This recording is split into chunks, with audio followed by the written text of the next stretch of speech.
Mwami Kavuma ngenda naawe.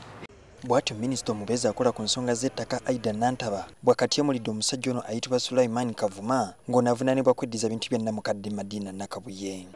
Olemereddwa okukakasa gye wajja obuyinza obutunda ebintu by'abamulekwa ate ng'omaze okuŋŋamba nti baakulekawo osoloozengamu essente eziyamba mu kuddukanya olumbe olwaggwa edda emyaka egiweze n'osigala ng'okyasolooza ssente z'abamulekwa n'obaggalira ebweru n'obalemesa okuyingira mu mayumba gaabwe era balira ku nsiko.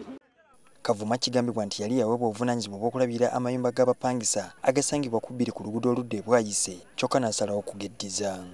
Wadde ng'omugenzi Sauda Namwanje eyali nannyini ttaka lino yaleka mulekwa, Kavuma kigambibwa nti mu bbanga ery'emyaka 7 gy'amaze ng'asolooza ensimbi mu mayumba abadde takombya nsimbi n'emu ku mulekwa Nakabuye kati atemera mu gy'obukulu 6.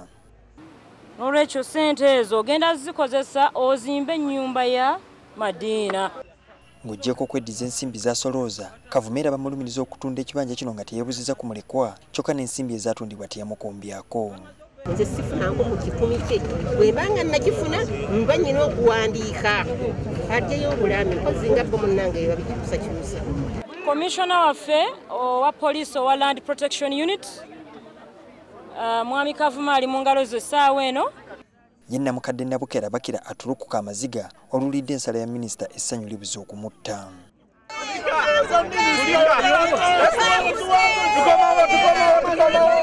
Mpulira essanyu lingi era kati njagala nakunoonya mmotoka bantwale Butwazi.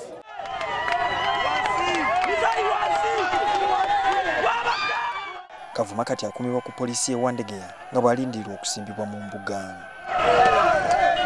Ate ebyo ngo bitadde ku bbali e Kasese nayo waliwo omusirikale wa UPDF akwatiddwa lwakwenyigira mu nkayana za ttaka.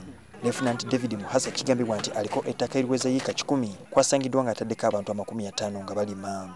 They have been mobilizing attacks against us and our neighbors in this area now for almost a year and a half. Okusinziira ku b'ebyokwerinda mu kitundu ekyo, omukwate wakuvunaanibwa lw'okumenya amateeka agafuga abasirikale b'amagye. Kyokka ye Muhasa ebimwogerwako abyegaanye.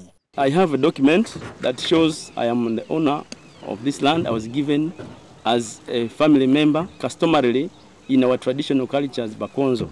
When a child grows up, the father or grandfather normally cuts a piece of land, a portion, and then assigns it to the grandson or the son. That's how I managed to acquire. Kinajjukira nti President Yoweri Museveni yavaayo n'ategeeza ng'ekyokusengula abantu ku ttaka bwe kirina okuyimirizibwa. Julius Senkandwa, NTV.